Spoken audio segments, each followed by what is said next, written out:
Hello everyone, this is Mrs. G's Storytime, and we are reading Treasures of the Snow by Patricia St. John with permission of Moody Publishing Company. We are reading Chapter 14, The Handwork Competition. The sun woke Danny early next morning, and he lay for a few moments trying to remember what important thing was going to happen that day. Soon it came back to him, and he sat up in bed and shouted for Annette. "Net," he called, "come quick! I'm coming to see you get the prize. Bring me my best black velvet suit and my embroidered braces and my waistcoat, quick!" Annette pretended not to hear until he had said it 4 times, and then she sat up. "Be quiet, Danny," she called back rather crossly. "I don't suppose I will get that prize at all, and anyhow, it's much too early to get dressed. Papa's only just got up." Danny sighed and laid down again, but he was too excited to stop talking. He pulled Claus into bed with him and began whispering into one of her silky white ears. "I shall go in the cart, Claus," he murmured, "and I shall see all the things the children have made. But Annette's is the best, and I shall see her get a lovely prize, and I'll clap as loud as I can, and I shall wear my best braces." Claus yawned, and so did Danny. After all, it was very early in the morning, and when Annette came down later, she found them curled up into 2 little balls fast asleep in the sun.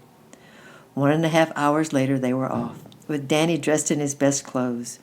Papa pulled the cart, and Annette walked beside him, feeling dulled and sad and rather cross.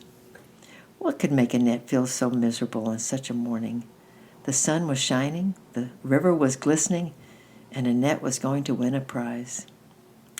There was everything to make them happy, and anyhow, Danny never felt sad or cross except when he had a pain in his leg. "Have you got a tummy ache, Annette?" asked Danny suddenly. "Of course not," Danny answered Annette sharply. "Why should I have a tummy ache?" "I just thought you might," replied Danny. "Oh, now look, there's a blue butterfly sitting on my shoe." But Annette did not even turn around to look at the blue butterfly. She walked on, staring at the ground. Whatever could be the matter with Annette? Already the schoolroom was filling when they arrived, and the desk had been stacked on one side, and the children's work was laid out on long tables, knitting, embroidery, lace, crochet work making a very pretty show. Parents walked around admiring while the children jostled and nudged each other, pointing and chattering like magpies. Pierre, the postman's son, was standing by the wood-carving table, close to his own piece of work, a wooden inkstand with a bear standing over the inkwell. It was quite a good piece of work for a child of his age. Pierre, who was a nice boy, blushed a little and looked at the others as his friend slapped him on the back and congratulated him. Still, he was pleased with that little bear himself, and he looked up and smiled proudly at his mother, who was coming towards him across the room. Lucien was there too, wandering around by himself as usual, for his mother had not finished getting the hay and it had not come down. He stared gloomily at the inkstand and compared with the heavy-looking bear with his own sprightly galloping horse. If only that accident had not happened. The children would be standing around him instead of around Pierre. He felt a great anger stab of jealousy for Pierre, who was clever and good-looking and good at games, and who now was going to win the prize that belonged to Lucien. He drifted away into a corner by himself and stared gloomily at the crowd. Annette, surrounded by a group of chattering friends, was strangely silent. Some thought she might get the prize. Others thought Jeanne might win. And then there was much guessing and running to and fro, and much putting together of heads, and some saying one thing and some another. Only Annette, usually so bright and talkative, said nothing. Danny, his hands clasped tightly in his father's, hopped around inspecting everything, and everyone made way for him and gave him a kind word as he passed. Then, having seen all they wanted to see, he went to the stand at the end of the long table close to Annette's entry, so he might be at the right spot when the prize winner was announced. The door opened, and a sudden hush fell over the chattering crowd. The man from the town by the lake had arrived to judge the work. The children and the parents stood quietly against the walls as the tall man walked slowly around, picking up and examining first one thing and then another. He praised a great many of the entries and spoke kindly of them all. He had come prepared to see a good exhibit, he said, and he was not disappointed. He looked through the children's exercises books and piled on the table at the far end of the room and talked about their work. He was a kind, patient man, but very slow. All that the children wanted to know was who was going to win the prize. He was going to make up his mind about the girls first. He walked over to Marcel's lace and examined it carefully, and then went back to Annette's knitted sweater and turned it over in his hands. The room was so silent you could hear a pin drop. And then suddenly the silence was broken. "My sister made that," said a clear, distinct child's voice. And the big man jumped and peered over the end of the table. He saw a small brown face with round blue eyes lifted to his, alight with hope and eagerness. "Then your sister's a very clever girl," replied the big man gravely. As he spoke, he noticed the crutches. "I think it's the very best of all, don't you?" went on Danny eagerly, not noticing at all that everyone in the room was listening to him. All he knew that he wanted Annette to win. The big man had not quite made up his mind when Danny first spoke, but now he suddenly felt quite certain. "Yes, I do. I think it is the very best," answered the big man.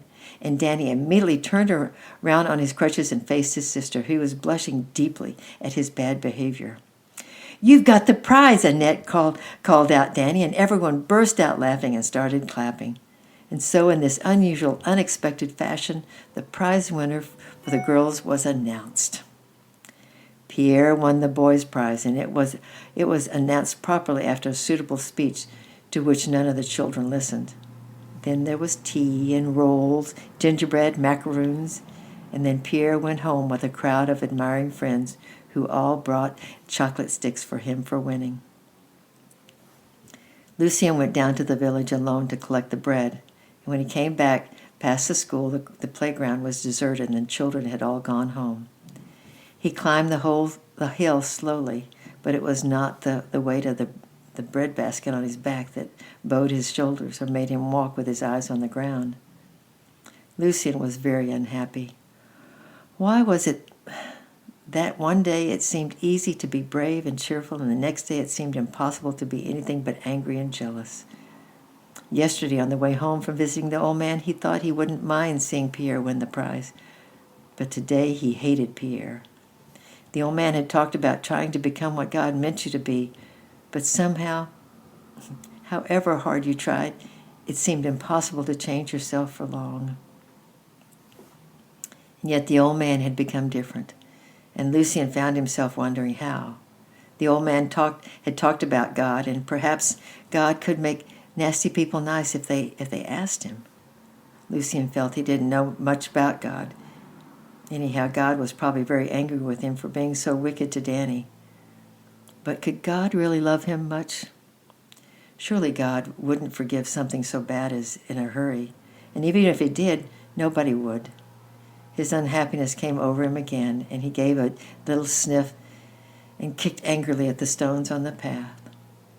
He was passing the corner where the path divided, not far from Annette's chalet, and as he branched off towards his home, he suddenly heard a little child singing, and he turned to look. Danny and Claus were sitting on the hollowed-out pile of new hay, like two birds in a nest, and Danny's bright head was bent low over something. His crutches lay on the ground beside him. Because he was feeling so lonely, Lucien drew a step nearer and stood watching. Suddenly his cheeks flushed with pleasure, and he drew a sharp little breath. Danny had dug out a sort of cave in the wall of the hay nest, and inside it was grouped all the little wooden animals that Lucien had carved with such care.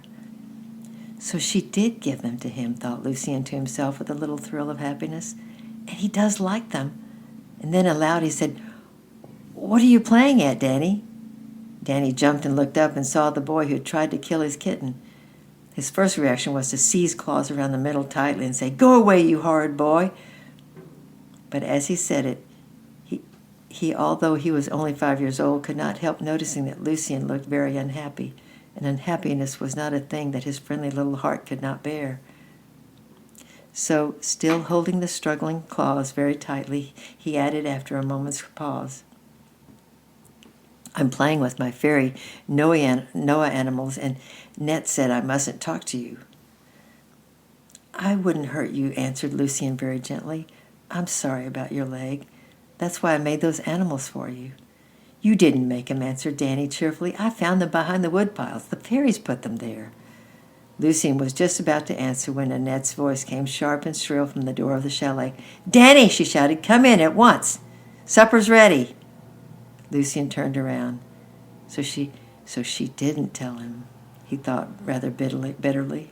Still, it was nice to know that Danny loved them and played with them. One day he might get the chance to explain, and then perhaps he and Danny would be friends. He climbed the path between the hay fields and feeling a bit more cheerful. Danny hopped into the kitchen and climbed onto his seat, his nose twitching joyfully like a rabbit at the smell of Grandma's potato soup. "Net," began Danny, "Lucien said he made my fairy Noah animals, but he didn't, did he? The fairies put them behind the woodpile, didn't they? He wasn't speaking the truth, was he?" "I've told you not to talk to Lucien, Danny," said Annette crossly. "He'll only hurt you again. He's a horrid boy." "Yes," answered Danny, "and I only talked to him a teeny-weeny bit." "But he didn't, did he? Annette, tell me." Annette hesitated. She was a truthful child, but she did not want to tell a lie. But if Danny knew, he would be so grateful that he would forgive Lucien at once and go and thank him. There was no telling where it would all end. They would become friends in a few minutes, and it would be hard enough as it was to make Danny unfriendly with anybody. But if he knew about the animals, it would be quite impossible. "You know you found them in the woodpile," she replied, looking away. "So how could he have made them?" "Don't be silly, Danny." "He said he did," answered Danny. "But I don't think he didn't. I know he didn't. I must have been the fairies, mustn't it, Aunt Net?" "But I don't know, Danny," replied poor Annette wearily. How you do chatter. Eat your soup quickly, or it will be cold." Danny obediently buried his nose in his bowl, but his grandmother, whose dim old eyes saw more than most people's, looked very hard at Annette. She too had heard and wondered at the story of the animals in the woodpile. Annette, knowing that her grandmother was looking hard at her, went very red. Going over to the stove, she pretended to help herself to more soup, but she only took a little, for somehow she wasn't a bit hungry. The day she had looked forward to for so long was all spoiled. She got the prize she wanted so badly, but it hadn't made her a bit happy. In fact, she was really miserable. She washed up the supper things in silence, tucked up and kissed a warm, sleepy Danny, and then she slipped out alone into the summer evening. She usually loved being out alone on the summer evening to do just as she pleased, just her and the still blue mountains. But tonight it was different. Nothing pleased her. She could think of nothing but that smashed little horse lying trampled on the ground, and of the light that had died in Danny's face when she had spoken so crossly to him. "Perhaps I shall never like being alone again," thought poor Annette, and she turned back towards home. "I wish I could tell someone. It wouldn't be so bad then. I wish Mummy was still alive. Oh, I wish I hadn't done it." And tomorrow is chapter 15, Christmas Again and Gingerbread Bears. I love you, I'm praying for you, and we'll see you tomorrow. Bye-bye.